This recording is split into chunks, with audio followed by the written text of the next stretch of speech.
Hey there, hi there, ho there, horror hounds! Sugar Pants back at it with another rotten reel from the recess. And it's another first for the show, as this unsightly saga is neither horror, sci-fi, nor sex comedy, but it is chock full of the sleazes that pleases. 1984's Savage Streets, starring a non-demon-possessed Linda Blair. She's the leader of an all-girl group of baddies who just want to have fun on the streets of Hollywood. But one night they cross paths with some real bad dudes, and the ladies find themselves in some major trouble. So let's get that sleaze docket out of the way, because I'm very excited to hit play on this one. We have 5 dead bodies, 9 cups blood, 30 naked breasts, a new single movie record for the show. Joysticks from Season 2 has finally been dethroned. 13 naked asses, that's also a single movie record. 13 naked bajingos, yet another single movie record. This one's got all the nudity. 1 all-girl shower scene, 1 all-girl shower fight, 1 all-girl classroom fight, 1 skull kick, 1 face slashing, 1 bridge chucking, 1 arrow to the throat, 1 death by bear trap. It's implied, but we do get to see the after effects. 1 car smushing, 2 arrows to the leg, 1 stabbed dick, 1 human torch, bloody arrow extraction, 1 soul-searching bathtub soak, 1 leather dressing montage, paint bukkake, and gratuitous, overly dramatic eyebrows. We begin with a clean-cut kid leaving his house and his dad reminding him of his 11 o'clock curfew. Once it's clear, he runs to the nearby trash bin to change into his badass troublemaking clothes. A car full of punks pulls up and makes all sorts of loud noise to blow any secrecy the previous kid was attempting. The bad dudes cruise around smoking, drinking, and harassing girls. Speaking of girls, we cut to Brenda and her crew out on the town with definitive proof that it's colder than Brenda expected it to be. Everyone in the crew seems to belong, except for one very clean and straight-laced Linnea Quigley. Seriously, how is this the same girl dancing in the cemetery without a stitch on from Return of the Living Dead? This is Brenda's deaf sister Heather, who's just all starry-eyed and thrilled to be a part of the group. And by movie cliches, that means she's probably going to be dead before we're halfway through this one. Part of the girls' night includes window shopping at the military supply shop and checking the peep shows. Later on, I think they're planning on catching a donkey show. One of the girls breaks out some booze, and Brenda tells her to put it away in front of Heather. She's very protective of Lil Sis's innocence. I'm sure that won't come into play at all in this movie. The boys come around the corner and almost crash into Heather, and the rest of the girls scream all sorts of naughty words. Jake, obviously the leader, actually apologizes and makes Fargo do the same. He even invites Brenda to join them for some fun and drugs, but the girls all turn them down.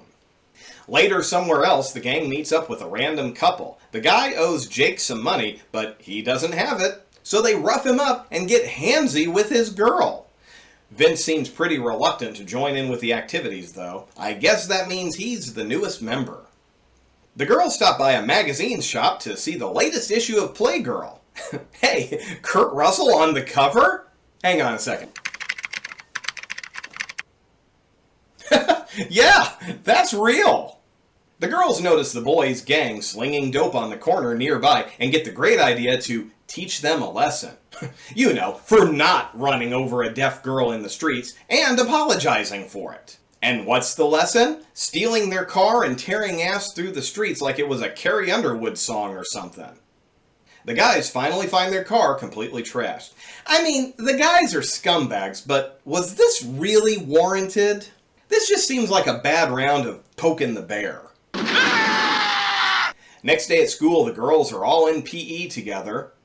And in the world's biggest fucking coincidence, the student who owes the gang money goes to Brenda's school. Apparently, last night's message warranted an immediate follow-up. Dean Wormer, Principal Underwood, sees Jake and his crew and immediately confronts them. He recognizes Vince and tells him off for joining this crew of scumbags. Underwood throws out a really big homophobic phrase which Jake apparently doesn't appreciate, and I won't play here, telling them to leave before he calls the cops. Elsewhere, we see the cheerleaders practicing when some random 40-year-old in a letter jacket shows up to watch. He waves to Cindy, and she tells her friends to keep their hands off of him. He then goes to watch Brenda. The boys are just wandering around the school. Great job, principal. Don't watch these guys leave campus or anything. Just trust that they'll do it. They ogle the cheerleaders for a bit before they recognize Heather from last night. Heather goes to the gym to wait for Brenda. Just then, Cindy catches Wes watching Brenda and warns him to knock it off or they're through. Class is dismissed to the showers, and Brenda catches up with Heather to talk about how class was. Heather gives Brenda a necklace, and we cut to one of the most gratuitous shower scenes I've ever seen in an 80s movie that wasn't a sex comedy.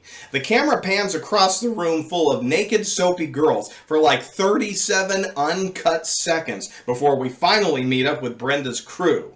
Needless to say, I had to cut the whole sequence because my censoring skills are not that good yet. Francine is getting married, and she's laying down the law among her bridesmaids, mostly about showing up on time and not being stoned. Typical bridezilla.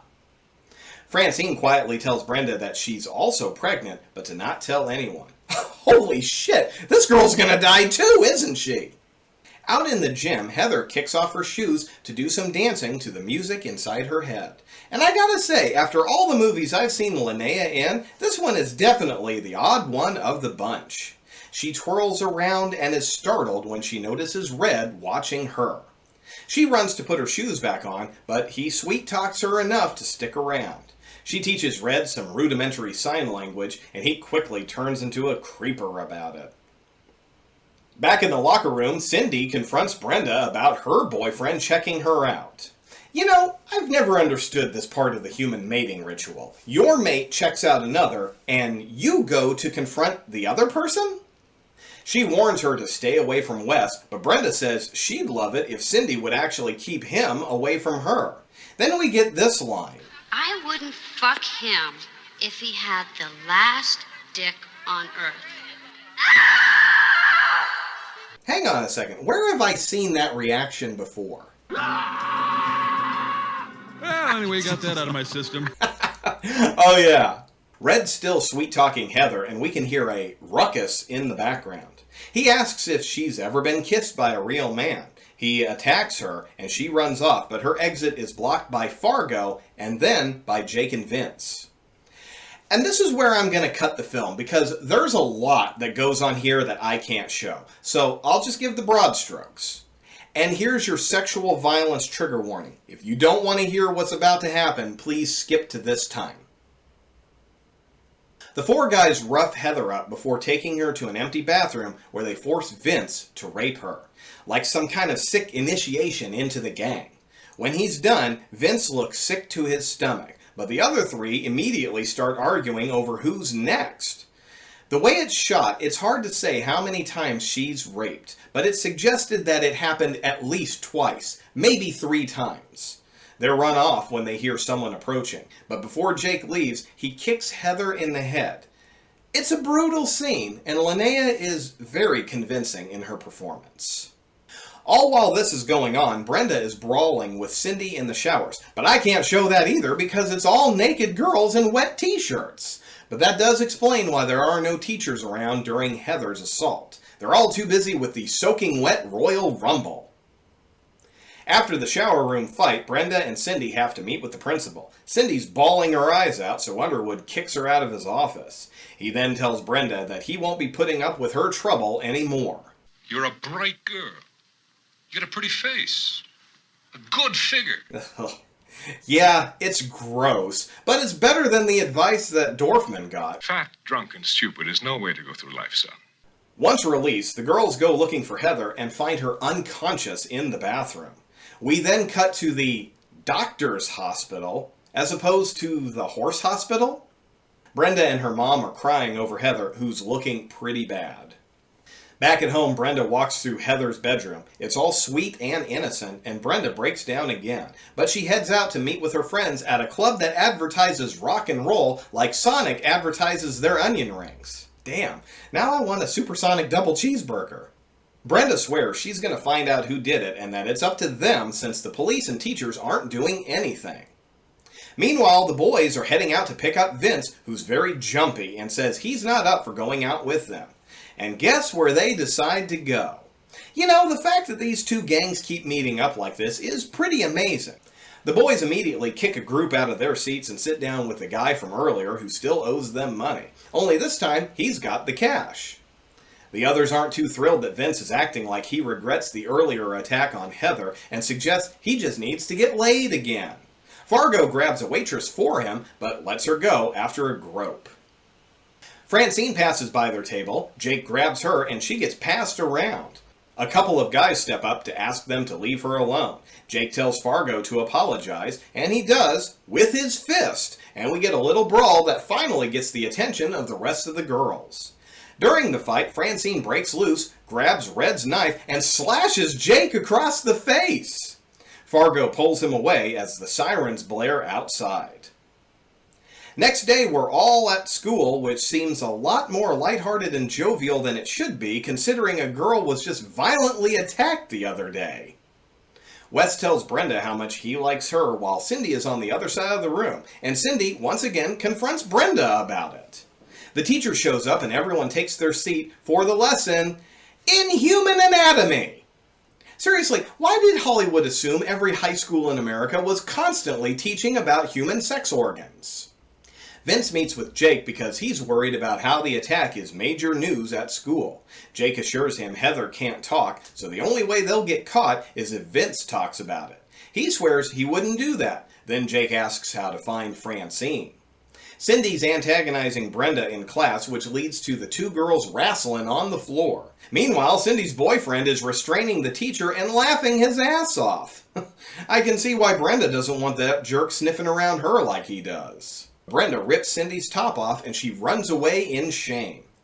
After class, the girls are planning on visiting Heather at the hospital, but Francine has to go pick up her wedding dress first. She tries it on and it's just perfect. Oh, she's so happy. I have a good feeling about her and that she's gonna live a long and happy life. Shit, these fuckers again. The gang tails Francine for a while. Hey, you're just gonna scare her, right, Jake? Would I lie to you, Vincey? Eventually, she notices them following her and takes off running. Jake and Vince split from the others and take off on foot. Eventually, they all meet back up on a bridge, which is suspiciously devoid of any traffic in the middle of the day. Jake picks her up and throws her to the ground below, and Vince finally snaps. You sick motherfucker! I hate your guts! You hear me? I hate you! And takes off running. The girls are at the club waiting for Francine to show up, but Brenda has to leave if she's going to see Heather before visiting hours end. Before she can get there, Vince has made his way to Heather's room. He swears to her that he didn't want to do it and that he's leaving the gang.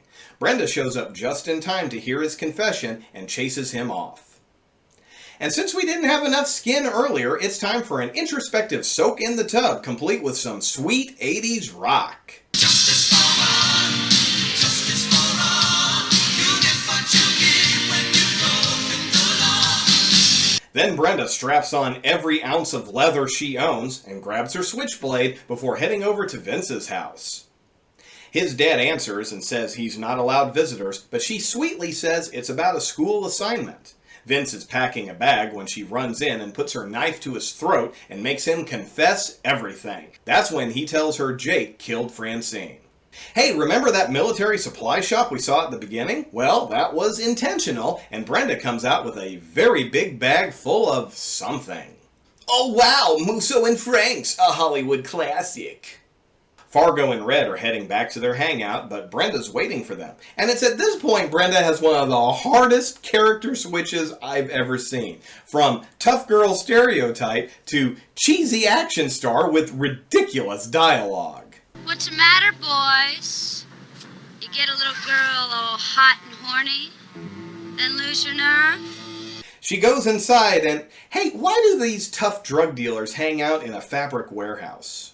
Red grabs a fire axe and the two guys split up and follow Brenda's voice and laughter. Bang, bang!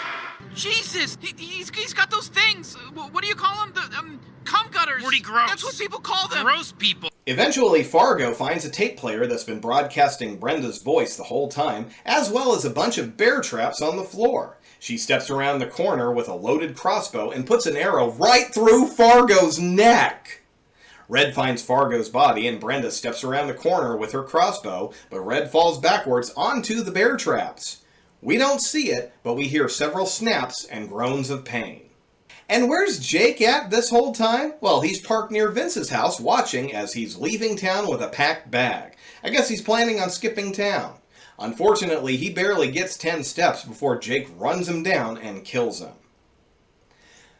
Back at the hangout, Jake opens the door to find his crew dead. Brenda calls out from the shadows and fires an arrow into both of his legs. I used to be an adventurer like you, and I took an arrow in the knee. I used to be an adventurer. He fires blindly into the darkness but misses her and throws the gun away. She finally steps into the light and puts her last arrow next to his head. Slowly, she walks to her car for more, and Jake crawls towards her. Brenda locks the gate on him and starts up the car. Before he can get the gate open, Brenda takes off, which yanks a chain around his feet and hoists him up into the air. He slams the gate, which knocks Brenda down long enough for him to get away, but, like an idiot, climbs on top of her, and she stabs him in the dick! Oof, that will ruin his weekend. Brenda gets up and Jake is right behind her. Jesus, this dude's a fucking Terminator. Both legs shot and stabbed in the dick, and he's at all mobile? I stubbed my toe really hard last week, and I was on the couch for the rest of the day. Brenda smashes a window and escapes inside a hardware store. She grabs a crowbar and tries to pry open the storefront. She gets it open just as Jake catches up, and she hides behind a shelf. That's when she notices the giant flammable warning labels. She opens up a can, douses Jake, and then lights him up. Oh, never do your full body fire stunts in slow motion. It always shows off that creepy Slipknot protective mask. Jake does his Johnny Storm impersonation, and Brenda watches him burn to death as the police arrive. We do a fade to show that time has passed, and the remaining crew are visiting Francine's grave, including Heather, who's been released from the hospital. And that's literally the end of the movie. Wait, that's the end? What about Brenda? Does she ever get out of the seedy streets of Hollywood? How the hell did a cop watch her straight murder some dude and not arrest her after finding the string of other bodies? How will Linnea Quigley go from shy, deaf, mute ballerina to brash, loud punk stripper for next year's Return of the Living Dead? Boy, this was a fun little trashy flick. My favorite part was taking sweet-looking Linda Blair and trying to convince me that she's the baddest bitch on the block. Unfortunately, she's just too cute to be thought of that way, but I applaud her efforts to try and branch out as an actress. As soon as she goes full revenge mode, her adorable trash talk is definitely the highlight of this film. Too bad you're not double-jointed. Why? Because if you were, you'd be able to bend over and kiss your ass goodbye. Of course, our Linda is most famous for her role as Reagan in the Exorcist series, but she's been acting for over 50 years and still going strong. I personally had a chance to see her at a horror convention a few years back, which definitely makes her the biggest star I've ever seen with my own eyes. John Vernon, our tough-as-nails asshole principal, is definitely most remembered as playing Dean Wormer in Animal House, but the dude did a lot during his lifetime, racking up 208 credits before passing away in 2005. In 1966, he voiced Iron Man in the Captain America cartoon, as well as Iron Man series, Mighty Thor, and Hulk. He starred in Herbie Goes Bananas, Heavy Metal, Airplane 2, the sequel, Ernest Goes to Camp, Killer Clowns from Outer Space, 9 episodes of Batman the Animated Series as Rupert Thorne, Shao Kahn in the short-lived Mortal Kombat Defenders of the Realm, and 14 episodes of the Incredible Hulk cartoon. We sure do miss you, good sir. And even though this isn't a horror movie, it does have an interestingly strong connection to the Friday the 13th series. Director Danny Steinman also directed A New Beginning. Perla Walter was Vera's mom in Part 3, Lisa Freeman starred as Nurse Morgan in the final chapter, and Paula Shaw played Mrs. Voorhees in Freddy vs. Jason. But there's more!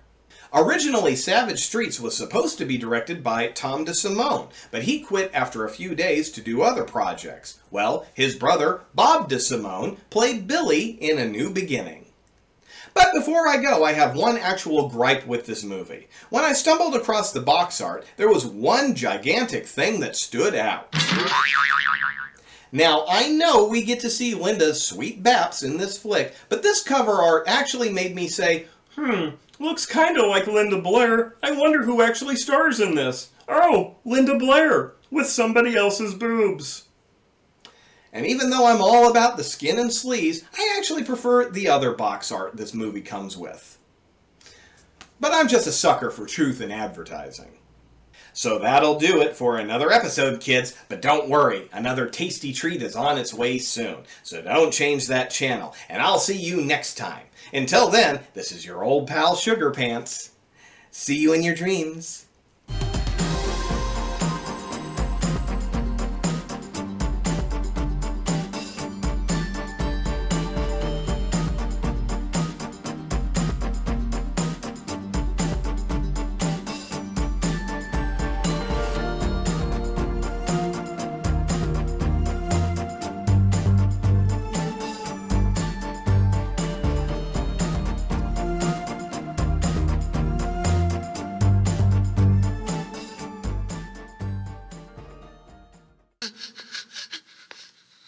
Now it's your turn with the pussy.